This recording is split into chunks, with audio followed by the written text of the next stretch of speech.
What's up, everybody? Welcome back to the channel. I'm Jamie. This is the Blades and EDC channel, and I got another overview slash review for you guys of the Chaves Rendencion or Rendencion.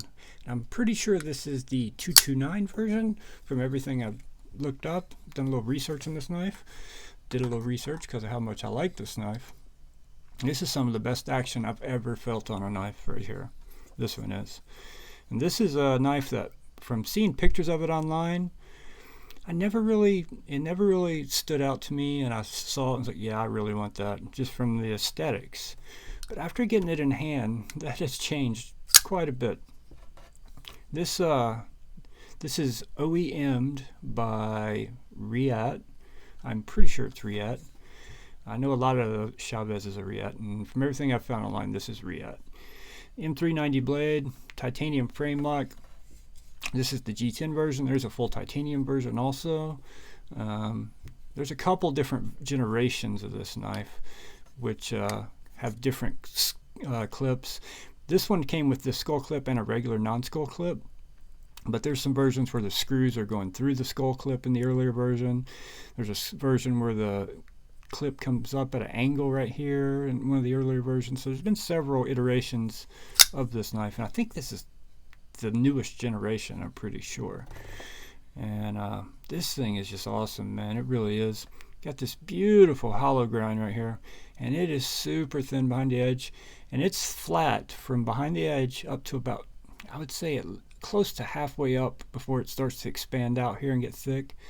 You got a great sharpen choil, so you're gonna sharpen up to here, somewhere right in this area here where my thumbnail is at, before you're ever gonna even start to get, you know, thicker behind the edge. And then on the front here, they did a flat grind, so you got a compound grind here. Did a flat grind to give it more strength up front for your piercing. Nice wedge on the top in case you ever do pierce. Easier penetration. Perfect thumb studs. This thing has perfect thumb studs. I mean, for thumbs, you don't get any better. I haven't felt any better thumb stud action than this knife. The D10 is dialed so perfectly for this thing that it's almost impossible to fell it. I don't know if you can fell it, honestly. I don't think I've felled it once. You can barely push that stud, and as soon as that D10 breaks, that blade is coming out. Same on the close. As soon as that D10 breaks, which it does break a little late, as you can see here. This is where your detent break is at. The thing is, it's so well made that you can just shake it right past that. So you just give it a little push, get your finger out of the way, or you're gonna end up with one of these like I got from the Tucson 223. Super glued it and it's held up well. But yeah, this one's good, guys. This one's really, really good. I'm not crazy about the skull clip personally. I don't know if I had this knife, if I would keep the skull clip or go with the regular. But then I started thinking about the anodizing and like, do the skull clip one color and do something else behind it, and that'd make the eyes and the nose peeking through there. That could look pretty good, actually. Do like the magenta on the frame piece, and then, I don't know, some other color on this. Make it like, had like a reddish, purplish eyes peeking through. Could look pretty sweet. One thing I don't like on this knife, well, the clip is, I don't know. It's not that I don't like it. I'm not a skull guy.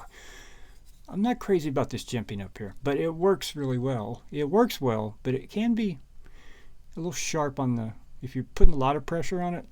It's giant jimping. It really is giant jimping. And it's not bad jimping, don't get me wrong. It definitely gives you grip. You got plenty of grip. It's just, if your thumb was this, I could see if I was really pushing hard, my thumb slipped across that jimping, I could see that hurting, actually. Do have T8 hardware everywhere. There's no T6 on this knife anywhere at all. And you have some of the best action I've ever felt. Like I said, look at this. We all call knives drop shutty or guillotines. This is a guillotine. This is what a guillotine is right here. There's no help needed. Gravity does everything.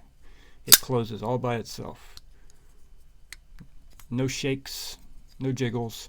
Just move out of the way and let it go. It's a heavy knife. What's the claimed weight on this? I've claimed that it's,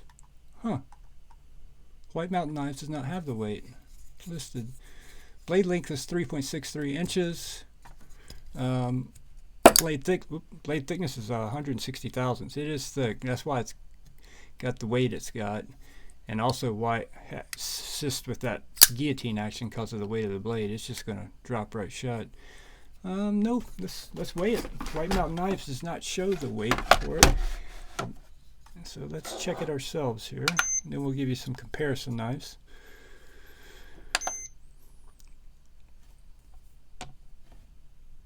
.3. Not as bad as I thought it was. Honestly, I thought it would be more than that. I really did. I was thinking it's going to be closer to 6. So not nearly as bad as I thought it was. And honestly, it doesn't feel bad. But I bet if you had the full titanium version, you could probably add, it'd probably be up above 6. Right around 6. Fantastic. Fantastic. You know, they just, I don't think you can buy these anywhere right now. I don't know if anyone's selling these. You can find them on the secondary all over the place. But Chaves did release a new version called the Sangre, and it's a smaller, slightly smaller knife with a Wharncliffe blade, but it's a flipper only, no thumb studs. And I like this so much I considered getting that, but then I'm like, I don't like flipper only. It's just not my thing. But yeah, and honestly, as much as I like this knife, I don't know if I'd ever carry it. It's just so mean. It's just, this is a mean knife. I think during the unboxing I said this. This knife was not designed to be a package opener. This knife has self-defense written all over it. This is a self-defense weapon here. That's what this is intended for, is what I think. You know, something else I wanted to point out on this with the size comparisons, it's the fit and finish, and it's Reate. You know, Reate's fantastic, but I'm going to close this blade up and show you look at this. Look at this fit and finish around that lock bar. Look at that, how even that is. No space in there. There's no space at all in between the lock bar and the frame.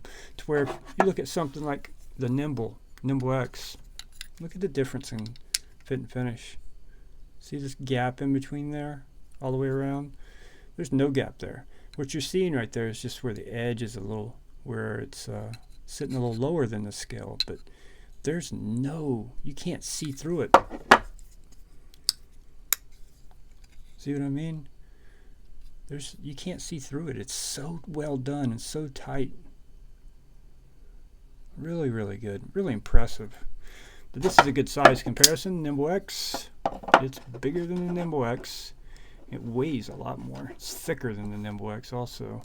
The AD 20.5, quite a bit bigger than that. Alright, let's pull out the spider codes real quick.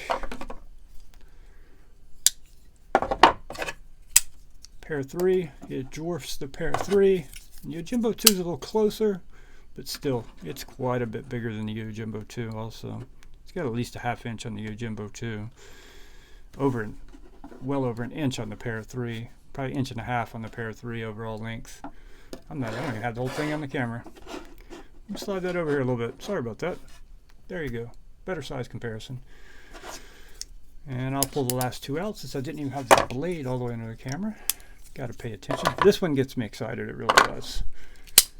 It makes me, I don't own any knives made by Reate, and this makes me really want to, I know they are more expensive, but from what I'm seeing here, you're definitely going to get what you pay for. So there's those two again. I'm going to line them up by the pivots. Yeah. Not too much bigger than the Nimble X, but a little bit. But the weight is where it's at. Yeah, it's got at least an ounce on the Nimble X. But it's thick. It's overbuilt.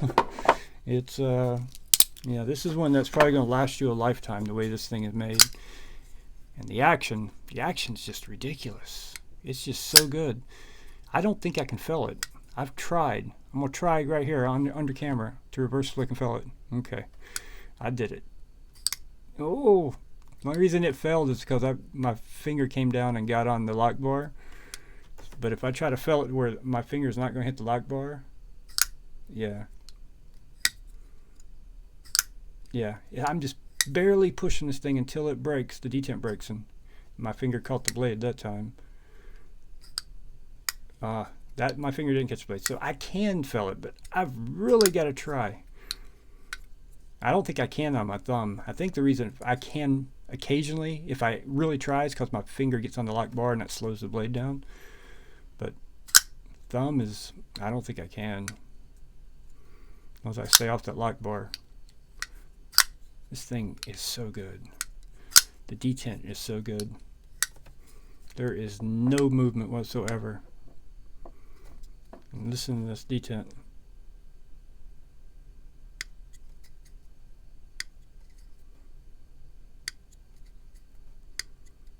The detent isn't like really strong.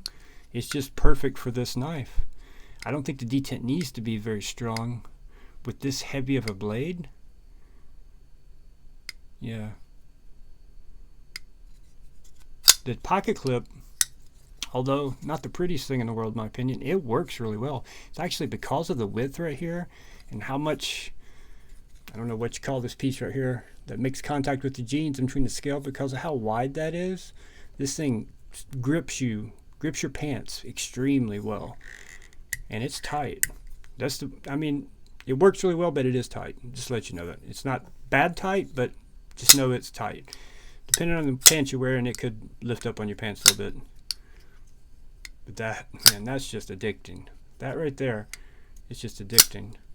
There is no, like, you can't even feel the bearings moving like you can with some knives, like say Kaisers or something like that. You can't even feel them. It's just glass. It's just like it's on glass or ice. As soon as you, now that's one thing. That is, like I said, a little late, but watch. You don't even have to really, just shake it. It'll go past that. But once you go past that, that blade's closing. Man, it's coming. I like it. I like it a lot. Tempting, honestly. This one's very tempting. It's just the weight. I don't know if I'd carry it because of the weight. Extremely heavy, but we'll see. We'll see. I may end up with the Chaves before it's all over with. I wish that new one had thumb studs. I really wish it had thumb studs. It wasn't just a flipper, because I would definitely get that one. But I'm going to be on the lookout for some others and see. Oh yeah, I forgot to mention titanium backspacer. And there is no lanyard hole on this thing. There's something else I just noticed, which is good. I don't use a lanyard. I don't think most of us use a lanyard. On a big knife like this, why do you even need a lanyard? Yeah. Alright guys, thank you so much for watching. Thank you to Craig for sending this in for me to check out. I really appreciate it, my brother. You are the man.